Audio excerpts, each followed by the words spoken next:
starting the management of AUB, just look at this etiology of AUB, that is a life cycle approach. അതായത് in case of children's the main reasons are estrogen withdraw at birth. അതായത് birth ടൈമിൽ oestrogen withdraw സംഭവിക്കാം, that is okay. പിന്നെ foreign bodies, sexual abuse, trauma, these are the reasons for ചിൽഡ്രൻസിൽ AUB വരാനുള്ള reasons. ഇനി adolescent ഗേൾസിലാണെങ്കിൽ എന്താണ് hypothalamic immaturity, coagulation defects or psychogenic ആയിട്ട് വരാം. റീപ്രൊഡക്റ്റീവ് ഏജ് ഗ്രൂപ്പ്സിനാണെങ്കിലും പ്രഗ്നൻസി റിലേറ്റഡ് ആയിട്ട് വരാം, അനോവുലേഷൻ കാരണം വരാം, നമ്മൾ പറഞ്ഞില്ല PCOS അങ്ങനത്തെ റീസൺസ് കാരണം വരാം. പിന്നെ എൻഡോജീനസ് ഹോർമോൺ ഇംബാലൻസ് കാരണം വരാം, എക്സോജീനസ് മിസ്യൂസ് ഓഫ് ഹോർമോൺസ്, പിന്നെ അനാറ്റമിക്കലായിട്ട് ഓക്കെ. പിന്നെ ഐ തിങ്ക് ടോണിക് ആയിട്ട് വരാം ഓക്കെ. പിന്നെ പ്രീ ആൻഡ് പോസ്റ്റ് മെനോപാസൽ കേസസിൽ, പ്രീ മെനോപാസ് ആണെങ്കിൽ പോസ്റ്റ് മെനോപാസ് ആണെങ്കിൽ കാർസിനോമ കാരണം, പിന്നെ vaginal atrophy, oestrogen replacement and anatomic. These are the reasons for the aetiology of AUB. Just life cycle ആയിട്ടുള്ള ഒരു അപ്രോച്ച് പറഞ്ഞതാണ്. So if anyone asks for the causes of AUB in the pubertal adolescent age groups ആണെങ്കിൽ നമ്മൾ mainly നമ്മൾ എന്തൊക്കെയാണ് നോക്കേണ്ടത്? ഇവർക്ക് നമ്മൾ ഒരിക്കലും എന്ത് ചെയ്യരുത്?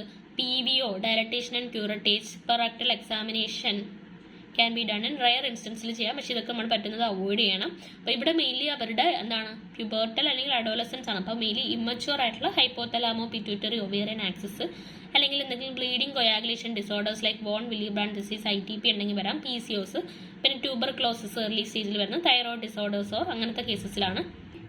ഇനി ഇത് causes of AUB in reproductive age group ചോദിച്ചാൽ നമുക്ക് എന്താണ് ഡിസ്ഫങ്ഷണൽ ആയിട്ടുള്ളത് പറയാം, അല്ലെങ്കിൽ thyroid disorders, then PCOS, then pregnancy related complications. ഇവിടെയും PCOS, thyroid disorders, pregnancy related complications കാരണം AUB, abnormal uterine bleeding ഉണ്ടാവും.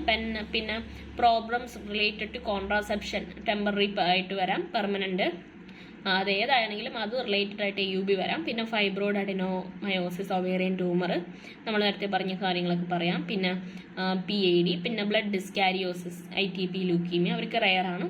ഇനി what are the causes of AUB in peri menopause age ആണെങ്കിൽ anovulatory bleeding due to the depletion of ovarian follicles തീർന്നിട്ട്. പിന്നെ pre malignant and malignant conditions of uterus. എന്താണ് pre malignant and malignant conditions of uterus and cervix or ovary. Okay. പിന്നെ ഇതിലുള്ള ഒരു കണ്ടീഷനാണ് മെട്രോപതിയ ഹെമറേജിയ എന്ന് പറയുന്നത്, അല്ലെങ്കിൽ സ്ട്രോഡേഴ്സ് ഡിസീസ്.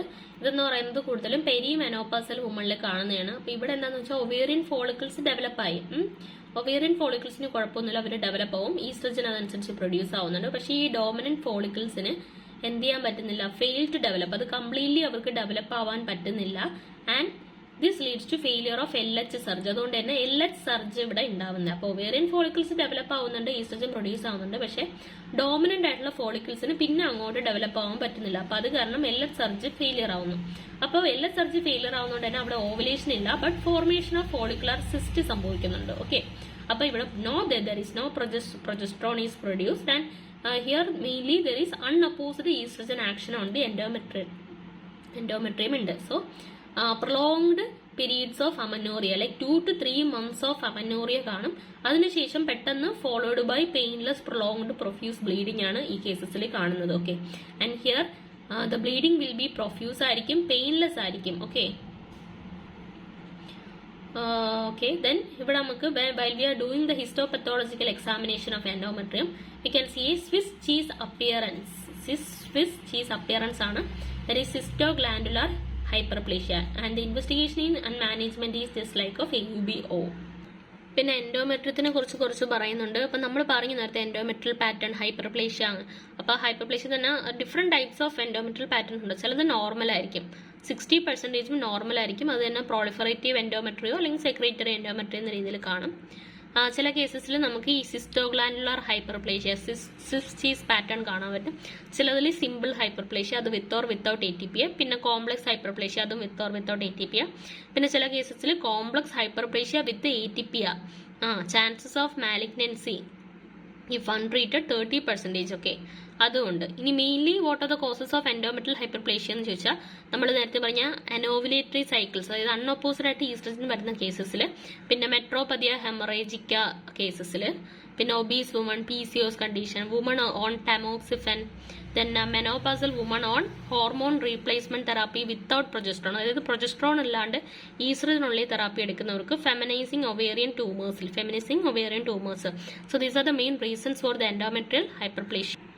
അപ്പോൾ എൻഡോമെട്രൽ പത്തോളജിയിൽ നമ്മൾ ഇൻവെസ്റ്റിഗേഷനിൽ പറഞ്ഞതാണ് ഫ്രാക്ഷണൽ ക്യൂറേറ്റേജ് നമ്മൾ എവിടെയൊക്കെയാണ്, അതായത് ഇൻഡിക്കേഷൻസ് ചോദിക്കുകയാണെങ്കിൽ നമ്മൾ പറഞ്ഞു ഏജ് ഗ്രേറ്റർ ദാൻ 40 years ഉള്ളവർക്ക് AUB ഉണ്ടെങ്കിലാണ് നമ്മൾ ചെയ്യുന്നത്. ആൻഡ് പോസ്റ്റ് മെനോപോസൽ ബ്ലീഡിംഗ് ഉള്ള കേസസിൽ, സസ്പെക്റ്റഡ് എൻഡോമെട്രിയൽ കാർസിനോമ സസ്പെക്ട് ചെയ്യുന്ന കേസസിലൊക്കെയാണ് we are mainly doing the fractional curettage. And the procedure, patient should be asked to empty the bladder. So first the patient is asked to empty the bladder, then under suitable anesthesia with patient in the lithotomy position after cleaning and draping, bimanual examination is performed first. Then after doing the bimanual examination, Sims speculum is introduced to retract the posterior vaginal wall. Sims speculum നമ്മൾ introduce ചെയ്യും, that is mainly to retract the posterior vaginal wall, and the anterior lip of the cervix is held with the Valsalva. Okay, so that is for നമുക്ക് വിഷ്വലൈസേഷന് വേണ്ടിയിട്ടാണ് SIM speculum use ചെയ്യുന്നത്. posterior vaginal wall is retracted using the sim speculum, and the anterior lip of the cervix is held with the Valsalva. And before introducing the uterine sound and dilating the cervix, അതായത് uterine sound ഇടുന്നതിന് മുമ്പ് അല്ലെങ്കിൽ and dilating the cervix ചെയ്യുന്നതിന് മുമ്പ് endocervical curettes are taken and kept separately. First you should do endocervical curetting ചെയ്ത് അത് നമ്മൾ separately എടുക്കണം. And after that only you should do the uterine sound and dilating the cervix. And then the uterine sound is introduced. അതിനുശേഷം uterine sound introduce ചെയ്യും to confirm the uterine length and position. ഇത് യൂട്രസിന്റെ position കണ്ടുപിടിക്കാനും and also for uterine length കണ്ടുപിടിക്കാൻ we will be doing uterine sound. And cervical canal is dilated with the cervical canal നമ്മൾ dilate ചെയ്യും, that is with the Matthew Duncan dilators. And then the uterine cavity നമ്മൾ curate ചെയ്യും, that is by the curette. Starting from first നമ്മൾ curate ചെയ്യുന്നത് fundusൽ curate ചെയ്യും, then the anterior and posterior walls, then the lateral walls of the uterus including the isthmus. Okay, so first fundus, then anterior and posterior walls, and the lateral walls including the isthmus. Then the endocervical ആയാലും മെട്രിയൽ ക്യൂറേറ്റേജും നമ്മൾ histopathological are send for the histopathological examination. Fractional curettage does not include endocervical biopsy, but if the lesion is seen on the ectocervix biopsy should be taken.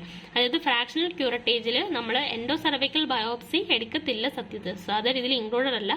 But lesion if it is seen on the ectocervix ആണെങ്കിൽ biopsy should be taken. Okay, so അത് കൂടെ just note ചെയ്യണം. So after fractional curettage endometrial aspiration ആണ് ചെയ്യുന്നത്. Endometrial aspiration it can be done easily with pipelle use ചെയ്ത് നമുക്ക് endometrial aspiration ചെയ്യാം with pipelle അല്ലെങ്കിൽ Vabra aspirator without anaesthesia. It is an OPD procedure. Okay, this can be done for post menopausal woman were cervical canal is narrow ആയിട്ടുള്ള കേസസിൽ post menopausal വുമണിൽ നമുക്ക് ചെയ്യാം. Adequate sample of the endometrium നമുക്ക് can be obtained in case of endometrial aspiration mainly by pipelle. So what is dilatation and curettage? D and C. Okay, it can be done for diagnostic purpose. We are doing dilatation and curettage. It is therapeutic in 30 to 40% cases. But diagnosis, to study the endometrial pattern and to rule out any endometrial cancer, we can do this dilatation, and also to rule out the endometrial tuberculosis. So this is dilatation and curettage. Then the indication for hysterectomy. Next, the indication for hysteroscopy, that is if the facilities are available and it can be done for all cases of AUB. അതായത് facilities എല്ലാം available ആണെങ്കിൽ നമുക്ക് എല്ലാ cases of AUBയിലും വേണമെങ്കിൽ നമുക്ക് hysteroscopy ചെയ്യാം. Because hysteroscopy that is both diagnostic and therapeutic. Okay, and direct endometrial sampling can be done. Okay, ഇതുവഴി നമുക്ക് ഡയറക്റ്റ് ആയിട്ട് endometrial sampling can be done, and advantage is that the exact area of the pathology can be visualized. അതായത് exact area നമുക്ക് visualize ചെയ്യാൻ പറ്റും, and the biopsy can be taken from that particular area too. Okay, that is direct endometrial sampling can be done through this hysteroscopy, and therapeutic in some of the cases. If there is any endometrial polyps or in case of submucous fibroids, we can remove those endometrial polyps and fibroids. Okay, then in case of excision of septum, okay, excision of septum and adhesiolysis in Asherman syndromes. Okay, so the treatment of heavy menstrual bleeding depends on the age, her parity, desire for fertility and associated factors. Next we are going to study about the treatment.